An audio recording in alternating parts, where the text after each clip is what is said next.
Consciemment ou inconsciemment, nous nous posons tous cette question existentielle. Suis-je important?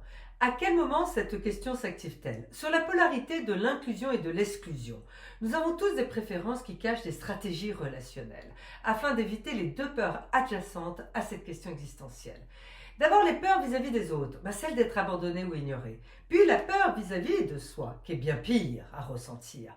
La peur d'être un être sans valeur. Alors quelles sont nos stratégies? Osciller entre préférer être à l'extérieur du groupe, comme le collaborateur qui tous les matins va directement derrière son ordinateur, et entre être à l'intérieur du groupe, comme le collaborateur qui va venir solliciter les collègues pour prendre un café. Dans les deux cas de figure, c'est ni bien ni mal. Ce sont des préférences qui permettent d'éviter d'être dans le ressenti des peurs. Les stratégies sont les suivantes, celle de l'auto-exclusion dans le premier cas, celle de l'auto-inclusion dans le deuxième cas.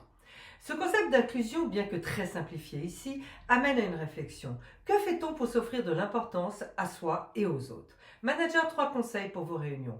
Démarrez vos réunions avec un temps d'inclusion en prenant le temps de savoir ce qui est important pour tous les membres de votre équipe, ainsi que pour vous. Deuxièmement, utilisez le bâton de parole pour répartir de manière équitable les interactions en vous incluant. Troisièmement, demandez un feedback à vos collaborateurs sur votre réunion. Si vous aviez un conseil à me donner pour la prochaine réunion, quel serait-il? Et bien sûr, pensez à vous inclure.